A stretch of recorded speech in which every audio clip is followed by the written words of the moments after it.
Yeah. Good afternoon. Welcome to the Northeast State Presidential Advisory Search Question and Answer Session. I'm Miles Burdine. I work for the Kingsport Chamber. I'm also a proud servant of the Tennessee Board of Regents and had the honor of chairing this search committee this year. We started in March. We plan to have the president seated in September. I did want to say that one of the things I've noticed during this process was not only the process very fair, very organized, and very focused on doing the right thing, but I was especially pleased and proud to notice how energetic, enthusiastic, supportive, and passionate all the employees about Northeast State were about their college. It was very, very noticed and very proud to be able to talk about that.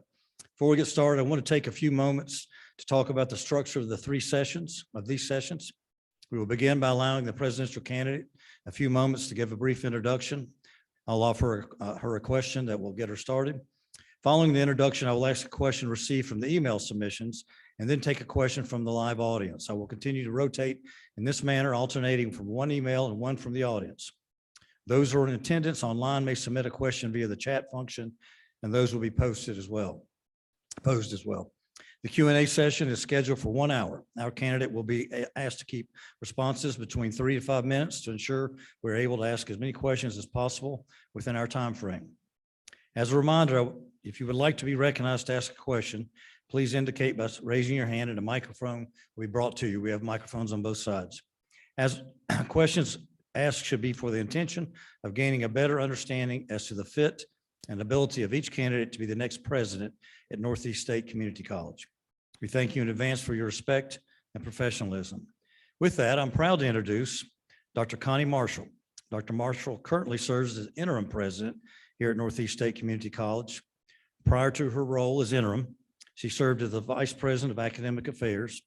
Dr. Marshall earned a doctorate in education and educational leadership and policy analysis at East Tennessee State University, a Master of Arts degree in education and Bachelor of Science degree in organizational management, both from Tusculum College, and an Associate of Applied Science degree in health science radiology from East Tennessee State University. Dr. Marshall, if you'll come, here's your question, get you started. Thank you for your time and interest in the presidency of Northeast State Community College, and congratulations on being one of our finalists for this position. Please share with those in attendance, either in the room or virtually, why you feel you're the right candidate for this position. Dr. Marshall.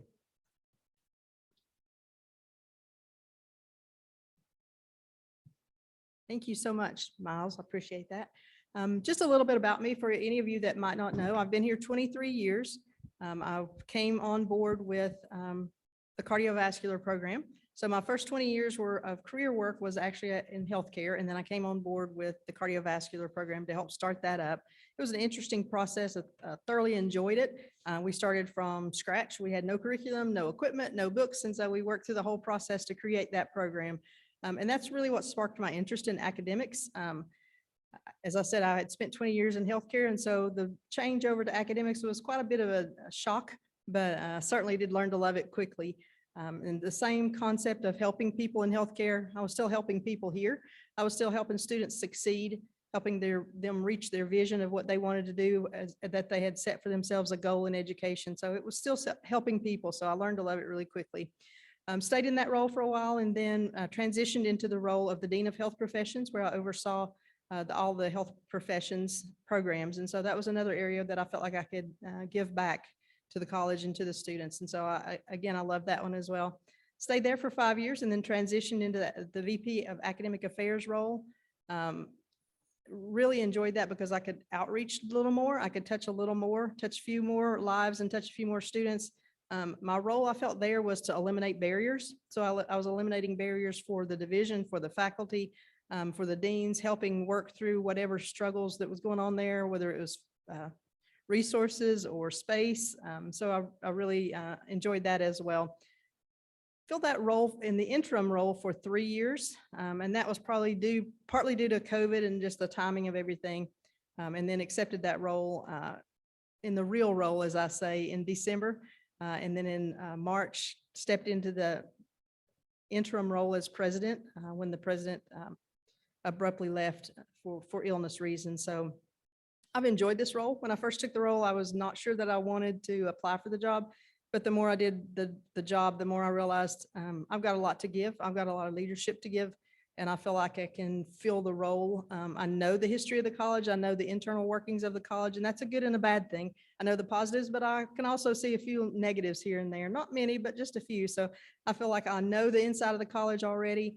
I know a lot of the partners in the area. And so I feel like if I took the role, I could hit the ground running just a little bit faster than somebody who had to come in and learn the college, learn what makes us great, which is our people and our culture at Northeast State. So that's really what interested me in the position to apply for the president's position. So I appreciate your time here today. I know this is a hard week for you guys. It's your normal tasks are still waiting for you. The 120 emails are still waiting for you. So I do appreciate your time today and all week long.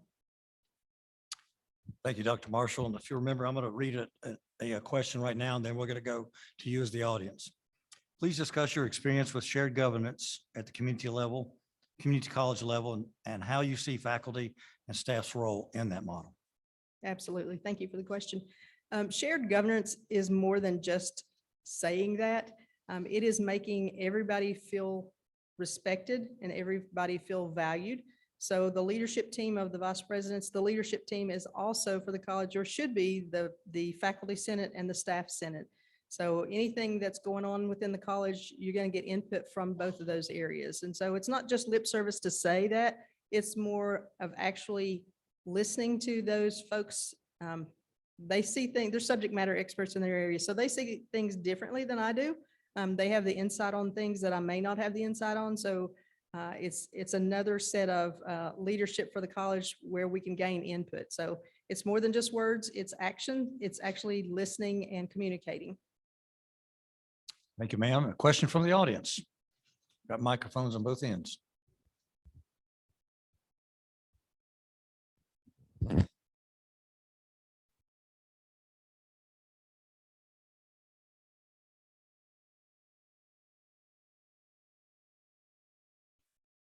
Long hike to get there.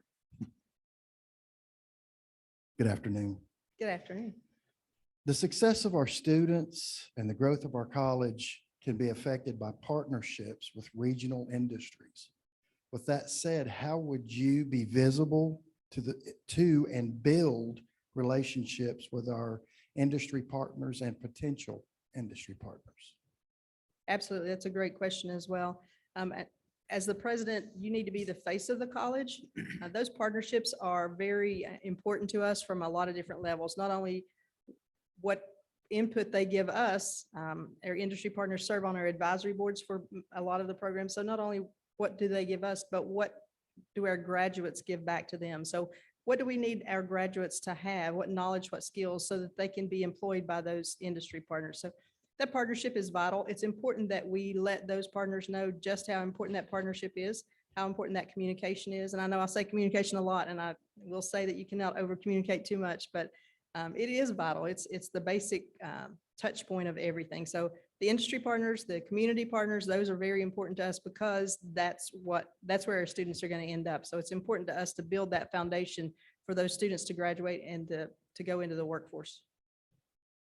Thank you, Dr. Marshall. Now another email question. Where do you see Northeast State's trajectory over the next 5 years as it pertains to the importance of both technical and transfer education? Absolutely. And I think we're poised to grow. We're ready to grow.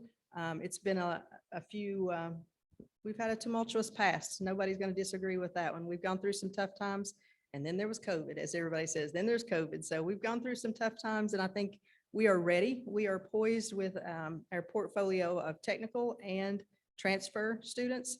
And so we're ready to grow. We need to look at where we need to go as far as what programs we need to offer, what our students want. Our students are different now than they were pre-pandemic. They think differently. They look at different career options, and we need to make some changes. We need to assess what they want, and we need to make some changes so that we can offer what they want as a career path and or as a continuing their education with their four-year universities. Thank you. Another one from the audience.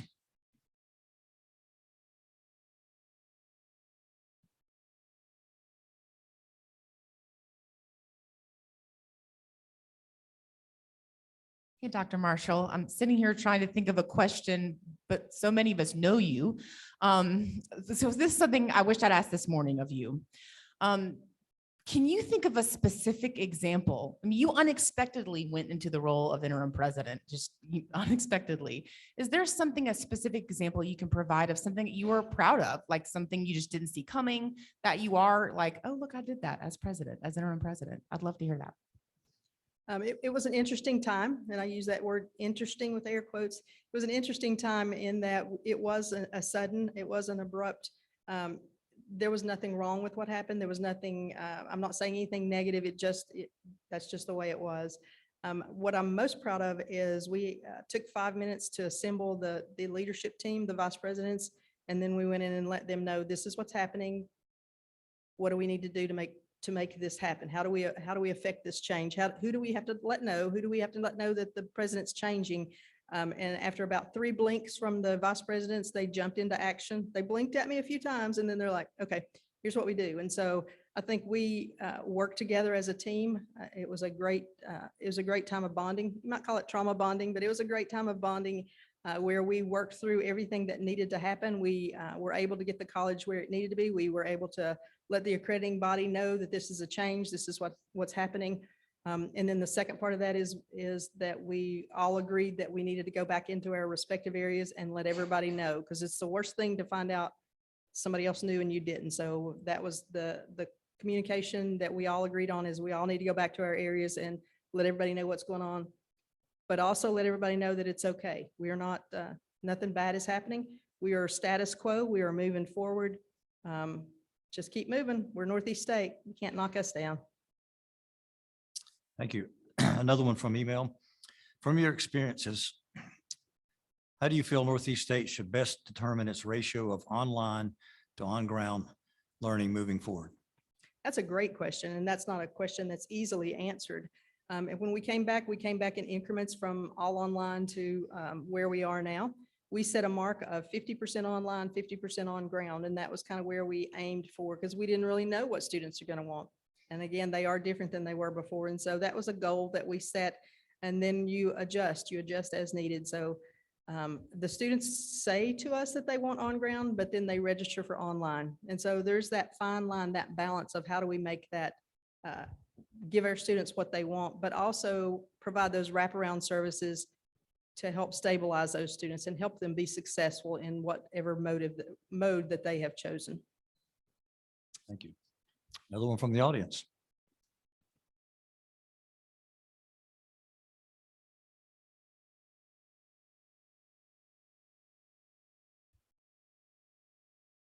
I asked this, I can't walk today. I asked this question yesterday, and I'm going to rephrase it a little bit for you. But I want basically to be fundamentally the same question is, what ideas or what ways can you think of to get faculty more involved in going to the high schools and other recruiting venues to get our message out there? That's a great question as well. And I think the subject matter experts, which are the faculty members and the deans, they are the ones that have that passion. You have that passion for what you do. So we need to bottle that, or we need to let you go out and talk to those high school students, because when you show that passion for what you do and how excited you are about it and how excited you show those students, then they're going to want to come to your class. They're going to want to be with you. So you guys can be our best advocates. We have a strong dual enrollment team, and they do great work. But the subject matter experts showing that passion, yeah, that's good stuff right there. That's what's the difference that could make our success in that high school or with that student specifically. Thank you. Another one from previously submitted via email. Will you discuss ideas for positioning Northeast State to recruit and train a talented and diverse workforce? Can you provide an example of something you've done in the past? Yes. Again, that's that communication with our industry partners. What do you need? What are you lacking? And we met with one of our partners that said they had 70 positions open in an entry-level position, an entry-level area. And so we worked with the dean of that area to say, how can we work on this? And so they worked back and forth on how can we help provide graduates, our graduates, or certificate graduates to help fill that role. And so we're working right now on creating a certificate that our students can graduate with a certificate, or if they have employees in their business, that they can also come back and get the certificate, and then they could transfer within their organization to help fill that need. So it's kind of a look at it from different perspectives. It can help our students as well, because our students can get that certificate, it can go straight into an entry-level position within a healthcare institution. So it works, it's a win-win for all of us, but we're also helping their industry partner. Yeah, I think the question is more about positioning Northeast State's employees to be more diverse and talented, and diverse workforce. I think that's what the question is more about. Can you read it again then? I'm sorry. Okay, I'll read it again. Will you discuss ideas for positioning Northeast State to recruit and train a talented and diverse workforce? So I think it's more about Northeast State. And can you provide an example of something you have done in the past? Okay, absolutely. And I think there are some areas that we struggle to fill the faculty positions because they can make more money out working actually in their field, in their area. And so we do struggle a little bit with that. So we need to see how we can work with our industry partners to get those folks. They may not come on board as a full-time faculty member, but there may be some exchange of, can those employees of our industry partners come on and teach a class for us? Can they fill in as an adjunct? And then in return, our graduates are going to be have the greatest knowledge of what that position needs. So we can work with it in that direction. Am I on the right track now? I think so. Okay. Thank you. Thank you. Another one from the audience, please. I have a chat question. Yes. You have a chat question, Dr. Marshall. Okay. How important is transparency to you as a president? Transparency is very important. It allows everybody to see your focus. If you are communicating about your focus or the way that you want things to go in a certain trajectory, being transparent about it just means everybody else is going to know. That's the power. When everybody knows what trajectory you're going in or what focus that you need the college to go in, then everybody's pulling together. If you're not transparent, you're not going to have everybody going in the same direction. So it's important. Communication is important. That communication is what leads to that transparency. Very good. Now from the audience. Hey, Dr. Marshall, how are you? You said something this morning that I really liked. You said Northeast State doesn't come in behind, which made me think of our first apprenticeship program, first data center in a community college, first FAA accredited certified aviation programs. Things like that make us stand out, not only in Tennessee, but in the nation. So going forward in the next 5 to 10 years, how would you propose that we are resourceful and innovative to keep those same types of programs up so that we don't come in behind? And we're all about quality at Northeast State. And the conversation we were having earlier was about the accessibility, a digital accessibility initiative. When I came into the VPAA role, we were not where we needed to be as a college. It actually frightened me when I looked at where we were with our digital documents and the accessibility that we were using. We were not where we needed to be. And so we worked through that to where we are very proud of where we are now. But it was a process. And so we worked a process. We gave resources. We got some software that was helpful. So that's where I said we were behind where we were supposed to be. And we don't like to be behind. We like to be leading the pack. So that's where we worked through the processes to make us to where we are now with our digital accessibility project. But as far as that, we're quality. We're all quality here. And the culture is that we don't have to prep for SAC COC because we are doing everything all year round for 5 years, for 10 years. We don't prep for SAC COC by changing our processes. We just record our processes because we all are doing what we're supposed to be doing with their programs. And so that relationship with our exterior partners is to show them that we are quality, that we do have good programs, and that we like to be first. And so that communication with the external partners is important to show who we are and our college off. Thank you. You sort of touched on this next question in your opening remarks, but perhaps you can elaborate. Can you briefly talk to us about your previous experiences as well as your interests in being the president of Northeast State Community College? I think that's, as I talked through the steps of while I was here, as from the beginning, 23 years ago, I guess the side of that story that I didn't tell was where I came from before that. I was a first generation student. I was a first generation that went to college and I think I have an interesting story to tell. I think I can be that example for some of our students. My parents did not go to college. They both worked in the plant. And my mother got laid off and she took the education initiative there and she went back through a hospital-based program to becoming an LPN. So she was like 40 when she did that. So that was hard on her. It was hard to be laid off. It was hard to go through that with kids. And so I saw her struggle and I saw how important education was. So I think I have that story of that. Plus, when I graduated high school, you had to meet with your guidance counselor. And one time, that was it. And when I met with him, he said, "You are not college material." And I was like, challenge accepted. So I have that background of not being college material to matriculating all the way through to where I am now. So I think I have an interesting story that I can share with students to say, don't let anybody tell you you're not college material. Very good. Anyone from the audience again?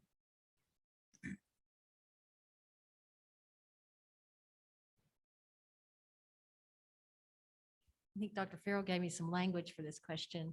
As we want to continue to be leaders in the Tennessee Board of Regents and the community college and be number one and that sort of thing, what is your vision for our online education? If we have to adapt, we have to move perhaps quicker than we are ready, than the students are ready. What do you think we need to do so that people look at Northeast State's online offerings and say they are good at what they do, they're the best?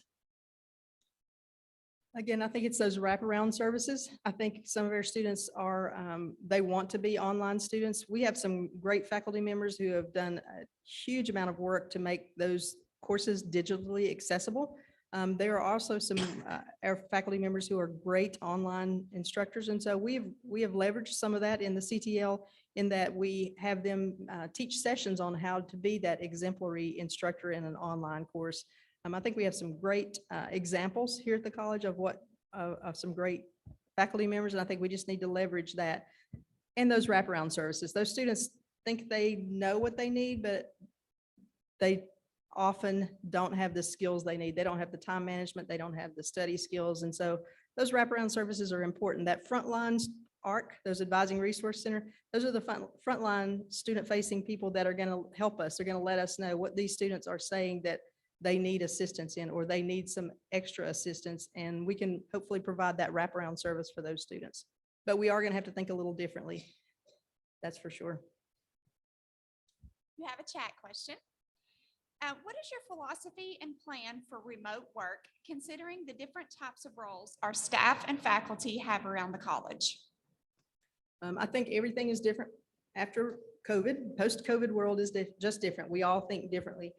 I think we think more about our careers. We think more about our families. We think more about how our careers and our families blend. Our students think differently, but our staff and faculty think differently too. So remote work is an option, I think. There are some areas that obviously if you're a cashier and you're taking the student payments, you can't do that from home.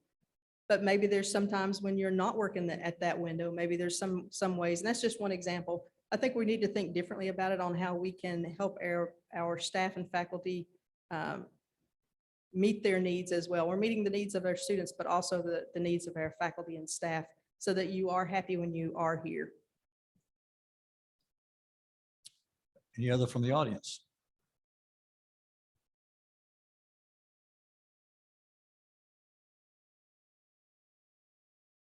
That's all the emails we have. I wrote one down here real quick. I'll ask Dr. Marshall. Numbers are down for enrollment for community colleges across the state of Tennessee, although I've heard Northeast State's doing pretty well right now. But how do you fix that? That's a great question. And if I had that answer, I think it's consistent looking at those students. We know the population is declining, so the pie is not getting bigger. What we need to do is get a bigger piece of that pie. So we need to look at those areas of students that we are not tapping into. One is the TCAT students that may finish at the TCAT and be ready to move on into another area or be ready to get a little more education in a certain, on a certain career path for themselves. I think that's an area of students that we've not tapped in. We've done some great work in dual enrollment. I think we still have some more work to do with the dual enrollment. We want to see what we can, how we can address those students and give them what they're needing, whether that is the technical programs or whether that is the dual enrollment courses that are going to be transferable. So I think we look at those pockets of students that we've not addressed and try to get more of those students into Northeast State. And some of that is marketing. Some of it is letting them know. Some people still have yet to be at the TEC. I know Dr. Farrell's going to think everybody's been in the TEC, but not. So some of that is marketing. Some of that is the more that we get the students on campus, the more they bring their families on campus, the more that word gets out. So I think we are a little bit of a hidden gem, and we don't want to be. We want to be out there. So marketing is a little piece of that as well. Administrators and faculty can often feel worlds apart when it comes to political issues. How will your administration work to defend faculty and protect academic freedom in the current political climate? Academic freedom is also is always a bit of a subject that needs to be addressed. The faculty are, again, the subject matter experts, so they should be able to have that freedom in their classrooms to teach their subject as they see fit. So I couldn't tell the technology people the same things as I'm telling the art people. It's not going to work. So the academic freedom within that classroom does come back to that faculty member. We do need to make sure that we are aware of the rights of everybody, but at the same time, inside that classroom, that faculty member does have the leadership role. Thank you. Anyone else from the audience? Over here.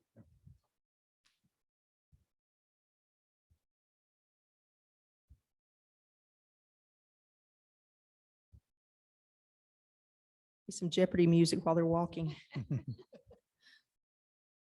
What would be your first priority for change at Northeast State? The first priority is to listen. I think there are several areas that I need to learn more about. So the first 60 days, 100 days, whatever the saying is a listening tour. That might not be quite the best way of putting that, but just to assess where we are. What do you see as barriers in your specific area? What do you see as the students' barriers in your specific area? Because you're going to see it differently than what I'm going to see it. And you might need to tell me this is a barrier for your students, and I may not have known that. I may not be as in touch with somebody who is a student-facing person. So I think the first change would be listening to all the different areas inside the college as well as exterior partners. I need to know what they're thinking as well. What do they need from us? What do they need in their industry? What do they need from us that we can provide? So internal listening as well as external listening. I'll ask one real quick. You mentioned the word culture earlier. The culture of Northeast State, if you had it to where you wanted it to be, what would that describe that culture? I think the entire college is focused on student success. I think there's not a person in this room or on the Zooms that doesn't understand that student success is the center of everything that we do. That's the culture at Northeast State. The students are the culture, and that caring attitude, that nurturing, that helping, that's why we're all here. That's what drew me to the college, and that's why I'm here 23 years later.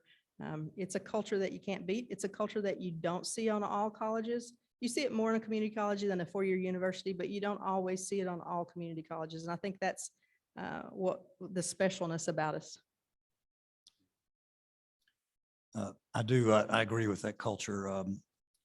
Just quick comment. I think when I opened my remarks was I was so impressed by those I worked with on the committee, got to know them and their passion and their caring attitude toward their students. So you said that very well. Anybody else from the audience, please?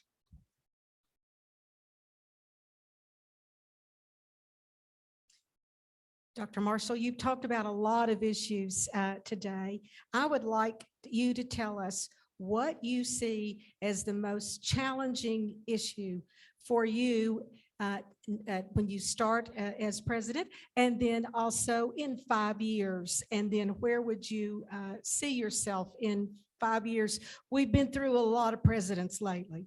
So I wanted to know your views about that. Absolutely. And if you know me at all, you know my leadership style and you know the stability that I bring. I don't know if that's my background in healthcare, if that's my background here. I don't know where that comes from, but I have a stableness, I have a calmness, and I bring that to everything that I do. My challenge right now, or my challenge at the beginning, would be to see where we need to grow. Where do we need to address the students' needs? What are the barriers to student success right now? And we know there are several metrics that we're looking at: our graduation rate, our success rate at the end of the 12 hours or 36 hours. Those are metrics that we are looked at. So we need to dive down into those to see where are the barriers. Why are our students not graduating? Where are they going? Are they going to another college? Are they dropping out? Is it life strife? What is it exactly, and how can we help with that? So I think the biggest challenge is assessing where we are. And the second one is we need to grow. We are poised and ready to grow. We need to grow. We need to figure out what programs those students are wanting, and we need to move in that direction.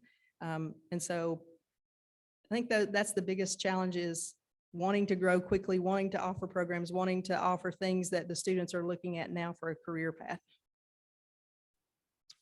Any others? Anyone else from the audience? Still have plenty of time.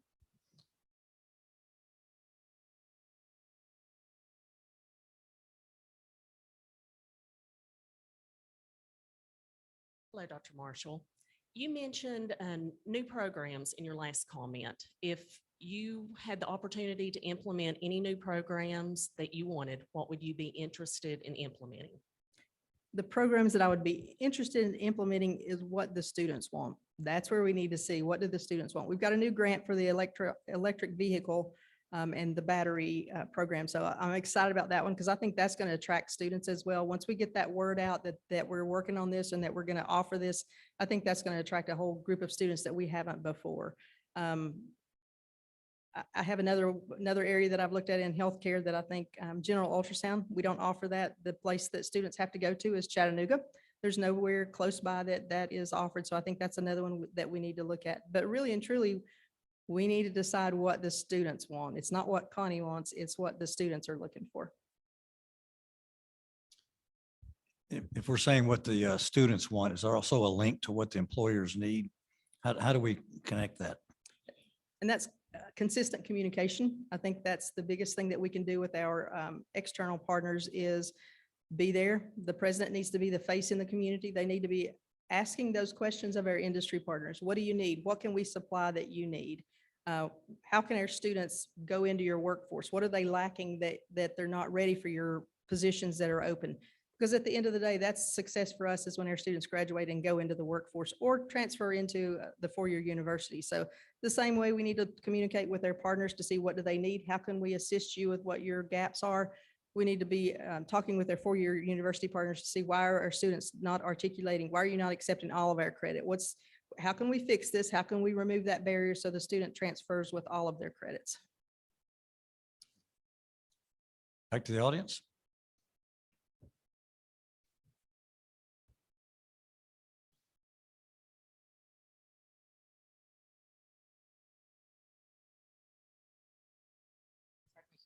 Dr. Marshall, you're the only person we can ask this of. So you are in a unique position, having served as interim.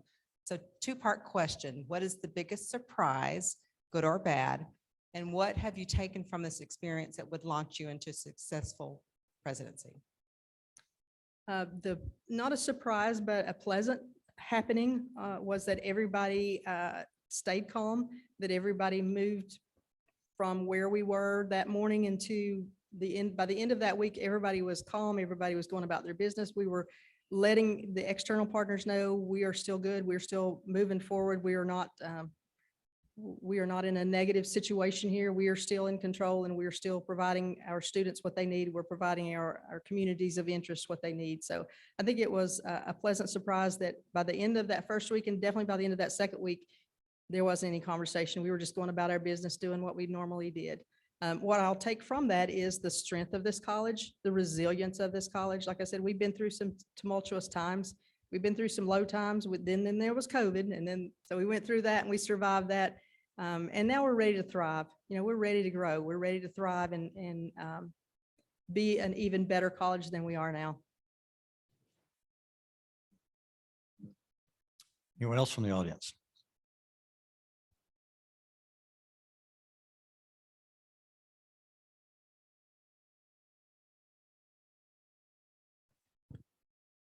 Dr. Marshall, you've talked about thriving and changing and growing, and we've talked about our TCATs and our university partners. Can you talk a little bit about the seamless transfer? There is a large emphasis, a high emphasis on providing the ability for students to transfer seamlessly between the TCATs, community college partners, and universities. And what are we doing about that? And what are our plans to continue to promote that? Great question. Some of you may or may not know, there are 7 articulation agreements across the state of Tennessee with all TCATs and all community colleges. And that's another area we haven't tapped into. So I think that's an area we need to address. We need to let those students know that that articulation is there, that they can come straight into the community college, and they're going to get X amount of credit for the courses that they've taken. So I think that's a tapping into those students is important. As part of our strategic plan, we have allotted a small amount of money. Don't get excited. It's a small amount of money, but it's for faculty members, the deans, to work with the faculty members to actually be a liaison with their faculty members at the university. So whether it's UT or ETSU or Milligan, it's to form that communication, to form that information exchange so that we can work through any barriers that our students have. I think that's important. And I think it's important that we show them that we want to work through it, that we start that communication. We can start it. It doesn't matter who starts it. We just need to break down those barriers that are there now and see why they're there and how we can change that, how we can adapt that. Again, it's going to affect our student success. And so that's what we're here for, student success. Very good. Who else? Great questions. She's just quick answering. Succinct. I'm very succinct. Yeah. Yeah, you said it better than I did. That's good. I'll ask one real quick. You've talked a lot about the difficult times that the college has experienced, and we're all very aware of that. Where do you see the future of Northeast State Community College? I think we're ready to grow. Again, I say it, but I think we are right on that. We have survived, and now we're ready to thrive. So we're ready to do what it takes to get the bigger piece of that pie of students. We all know that. We're all on the same plan. We're all moving forward. Our internal folks need to be assessing where we're lacking. What are the students still disgruntled about? Or what do the students still feel like we're not giving them? And that's where we start internally. But then externally, again, we need to work with all of our communities. We've got a 5-county service area, and I feel like we need to address all 5 of those service areas and say, what do you need? How can we work better with you? What can we give you so that your students know that you can come straight into Northeast State? How can we remove any barriers there? Thank you. Anybody else out there?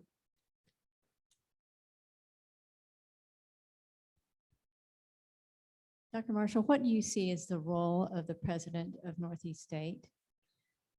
I think that's the face in the community. So the president's job is to be that face in the community. So you need to be at the chamber meetings, you need to be at the industry meetings, you need to be at the meetings before the meetings, because sometimes that's where the real work gets done. So I feel like internally, I need to be aware of what needs to be done, what barriers that I can help, whether it's resources or funds.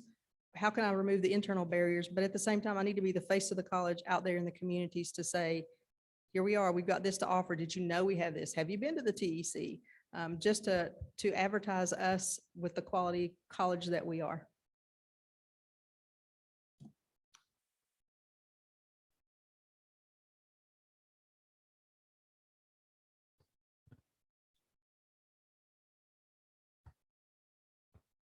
You would think I'd run out of questions after a while, wouldn't you? You talked about student success, and a part of student success is that feeling of community. One of the things that students have told me before COVID and now again is, how do we build the sense of community here at Northeast State so they feel like they do belong here? Because we say this is where you belong. How do we continue to build that community for them and encourage them to participate? And I think it's with the extra activities that we can provide. And a great example of that is the esports. I think the esports is going to help us with our feeling of community with us, with that section of students that may not have hung around before. They may not have stayed with us long after class or before class, but I think the esports is an area that we've not addressed before, and I think that's going to be a boon for us. Anything else that we can offer our students that they're going to find value in, that they will be more likely to stay before or after class, anything that they can be a part of, making them feel a part of the college is what's going to retain them for sure. Chat question. What do you see as barriers specific to our adult students? And what do you see as our best tools to address these barriers? It's a great question. I feel like some of those barriers are going to be the same as our traditional students, but then again, there are going to be a few different ones as well. The adult students may be working in different hours. They may need to come to classes in different hours. They may need our wraparound services in different hours. So they may not be able to come to TRIO during the day. They may need some tutoring or something that we can provide in off hours, or video tutoring or Zoom tutoring. So they may have a little bit different time availability on their hands, and we may need to address, are they getting what they need from us? Audience?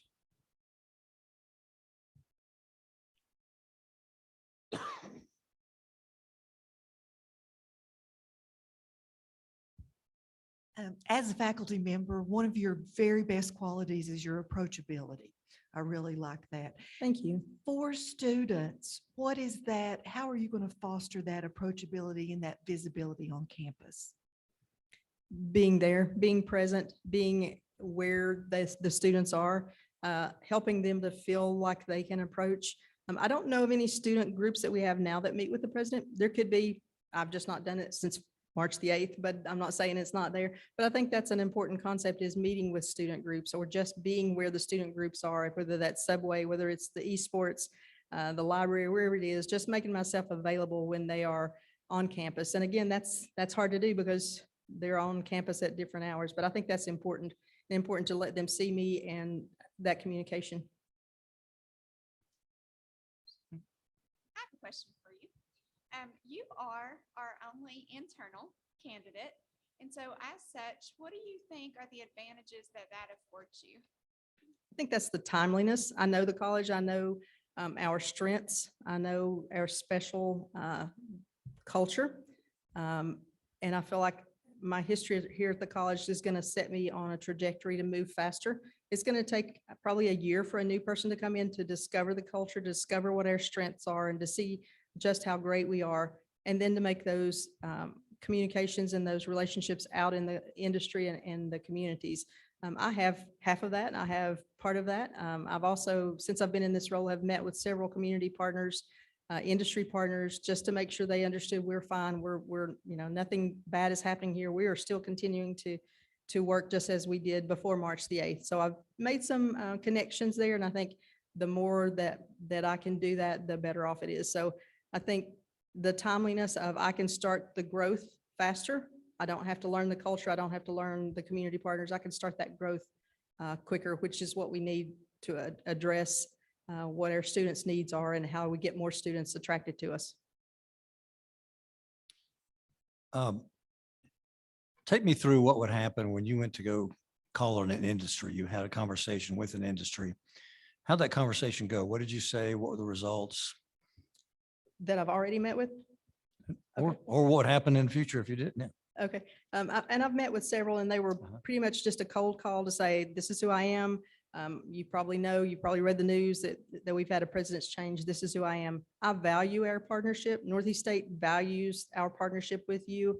And I want you to know that we want to know how we can help you. What's your unemployment? What gaps do you have there? How can we link our students with what needs you have, and was just open and transparent about moving forward. I'm a very communicative person. And so I'm going to call you, I'm going to send an email, I'm going to check in. So if you have questions, you can certainly email me, but just know I'm going to check in from time to time. It worked well. There was a community partner that we had that we weren't working quite so well with. And so I started doing more regular standard meetings with them until they felt comfortable that we were okay, that we're stable. Back to the audience.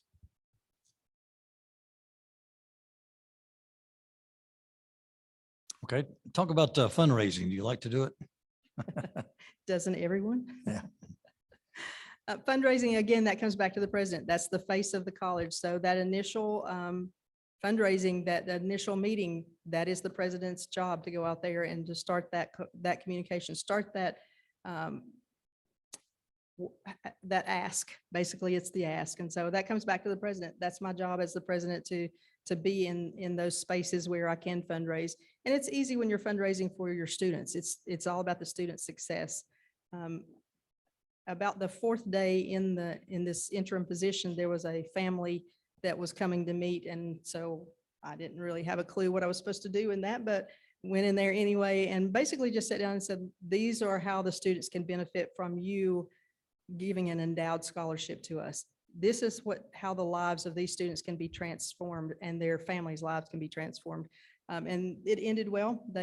We've almost completed the paperwork on that one, that they're gonna endow their estate to us when they pass away. And so that conversation with them was about, this is the good that can be done with those dollars. It's not about me. It's not about Northeast State. It's this group of students that you can touch the lives of those students with the funds that you're giving us. And so it worked out well. It was my first cold call. It worked out. It was successful. So I call that a success.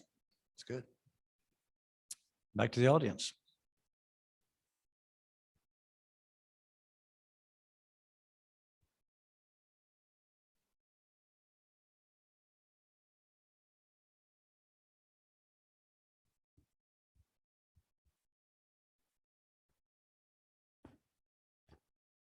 Dr. Marshall, could you please talk about your philosophy of PLA? I think that's another area that's untapped for us. We've not done a lot of PLA, prior learning assessment, but I think that's certainly something that moving forward, we're going to need to look at. And that's another area that we haven't before to a great degree. I mean, we have a few PLAs, but we don't really have a lot in that space, but that's certainly an untapped potential area for us.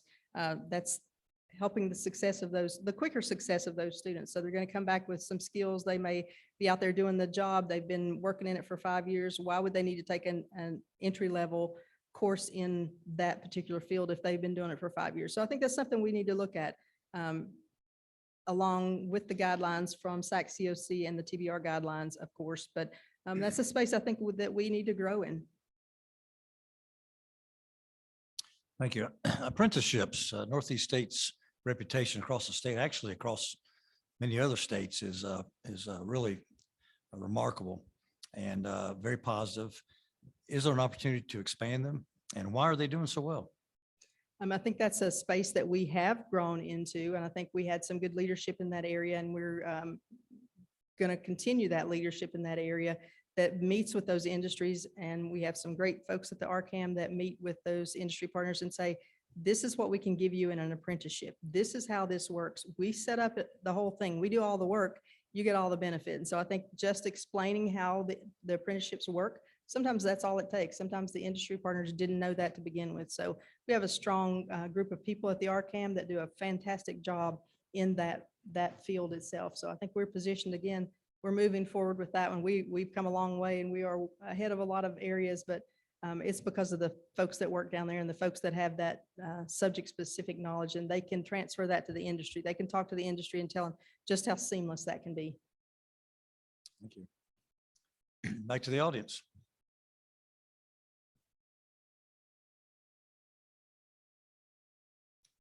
Got real quiet.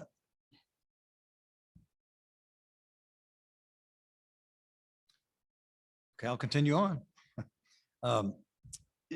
I've always believed that adversity is life's greatest teacher. Can you explain why you're a good student? Can I explain what? You're a good student. Can you give an example of why you're a good student?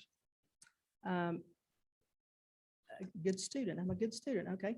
I guess the listening, and you also, you take in so much and you see so many different perspectives when you're willing to listen first. Listen to understand, not listen to answer or not listen to rebuke. You listen with the ear that you want to understand where that person's coming from, or that you want to take in that knowledge base. Detail oriented, I think, is another one of my strengths. I can see the big picture a lot of times when maybe some other people can't, but I can see past this step and past this step to where we'll be on the other end of it. It may be 4 steps down, but I think I have that vision that I can see the bigger picture and see just how great we can be. Back to the audience.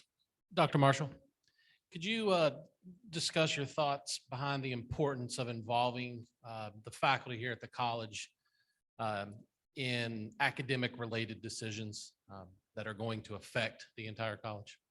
Absolutely. And I think academic affairs, the academic council, which are the deans, they do a great job of gauging their faculty. They do a great job of going back and interacting with their faculty members to say, what do you think about this? This is something we're looking at. What do you think about that? But I also think faculty senate is important. That gives them a different voice. That's not a voice through the dean, but it's their own voice. I've been privileged in the last couple of years to have a good relationship, a good communication with the faculty senate president, where that open communication could be anything. It can be just a, hey, I heard this rumbling in the hall. Why is this or what is this? I think that communication and that consistent communication can't be overlooked. That is crucial to having everybody pulling in the same direction. I'm excited to have that same interaction with Staff Senate. Staff Senate is growing. Staff Senate is getting their feet under them, and I'm looking forward to having that same communication with them, that consistent communication with both areas, so that we get the full effect of anything that happens. We'll have the full effect through the leadership team, and the leadership team does include the faculty senate and the staff senate. Faculty are the subject matter experts, so I'm not going to go tell somebody how to teach art, or I'm not going to go make changes in criminal justice when I don't know what I'm talking about. That's not my role. That's their role. They are the subject matter experts, and they should be at the center of changes that affect that program or those programs or those courses. You have a chat. You have a comment and then a question. Okay. Comment is, thank you for being here for us currently and throughout our trials in recent years. You have stayed and supported our team during some of our biggest changes in staffing and COVID restrictions. What keeps you from leaving Northeast State in the face of these hardships? This is my home. This is where I feel like I've grown up. This is the culture that I want. This is the culture that I want to be in. It's not just working at a college, it's working at Northeast State. The greatest faculty and staff anywhere here, and I'm not just saying that, it's true. I truly believe that. I truly believe in the mission of the community college. I can see what we do every day makes a change in the lives of those students and those students' families. And so that's the culture I want to be in. That's where I feel like I can give back. I can help remove barriers. I can help remove barriers to the processes as well as to the student success. And so this is where I want to be.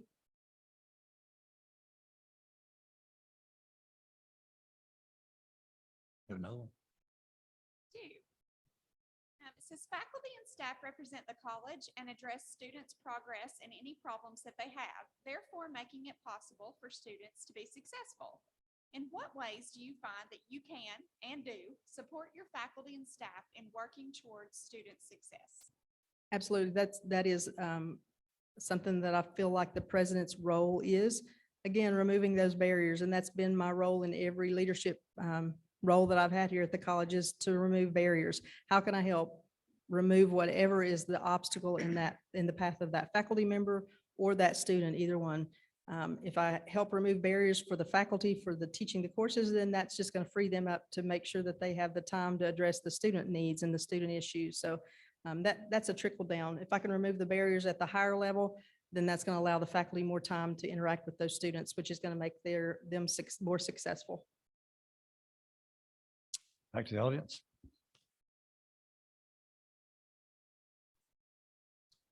Ms. Dixon's always so shy. Okay, and Miles, this is also going to be a question to you too. But Nice. you said that you are good, Dr. Marshall, at looking at the big picture. Some of the colleges in Florida and other states have chosen particular programs and have moved into becoming four-year institutions. And I would like to know if you would be open to that idea. And then I wanted Miles to know that it could be a possibility. What does the TBR think about that? That's an interesting question. My personal feelings are that I don't have any data on that. I don't have any anything to make an informed decision. So I'll just give you my personal opinion. So take that for what it is today. I think the community college has a great area of responsibility. We are here for those students in the community that want to come to us first. They may not be ready for a university. They may not be ready for that, but we can be that stepping stone between high school, community college, and then on to university. I think a great number of our students need that. They're not quite ready emotionally. Maturity level is not there. And so I feel like we fill that niche for those students in this area. And the second side of that is students who want to come and get a 2-year degree and go into the workforce. I think our strong portfolio in both of those makes us exactly right where we should be as a community college. The mission of the community college is different. And I feel like that's our responsibility to the community to offer that. And that's what makes us great. That's what we do best.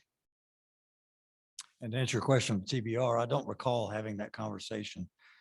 It'd be an interesting conversation, but I don't recall us ever talking about that. I will say that anything that we can do, the TBR can do in order to ensure student success, student graduates and earns a good living and provides for the family, that's certainly would be considered, I would think. But there's a lot of issues with that. I would make that happen, I would guess. But yeah, good answer. Anybody else from out in the audience? I don't know if mine was a chat, but at least someone reached out to me. Dr. Marshall, I know we've talked a lot about the declining enrollment, some students wanting online or almost totally online programs. How do we balance, or how would you see us balancing what we've discussed as physical building projects with those type of figures that are out there, what the needs of students are and where we are as far as enrollment type things? And I know it comes back, I know Chad is probably glad I'm asking the question because it comes back to also that part of physical responsibility. Absolutely. And all of our programs, we can't offer online and we don't want to offer online. If we think through some of our programs, I don't want a welder to get out there and never have welded other than on a screen. I don't want somebody to start my IV that's never started it other than on a computer screen. So there are some things that are hands-on and they're going to stay hands-on. They need to be hands-on. There's no way to not have those as hands-on programs. So I think we have to balance that out with, can some of those programs offer some online components to it? Can we have some of those classes online and some of those of the hands-on parts to be actually a hands-on part? So again, that's that fine balancing act of online versus on ground.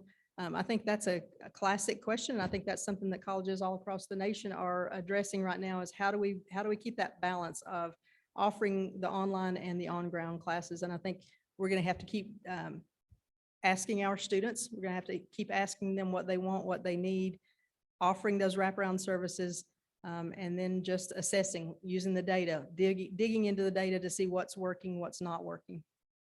I don't think there's a great answer to that one.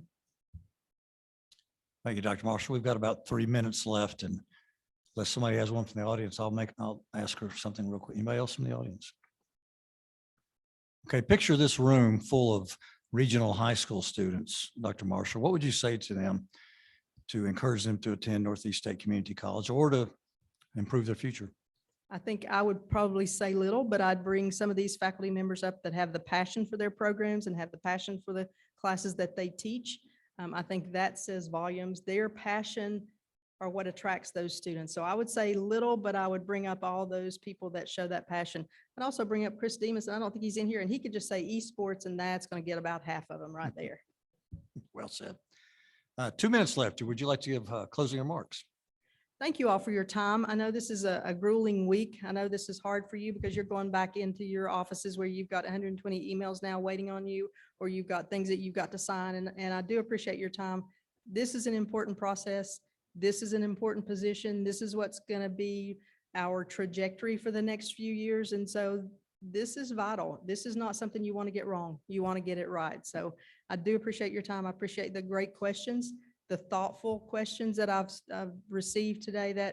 Those are great questions, and those are important questions for you to get answers to. So if there's something that I've answered that I've not given a complete answer, or if there's something you want me to expand on, I think we probably have 1 minute. So I'm happy to expand on anything that maybe I was too succinct in.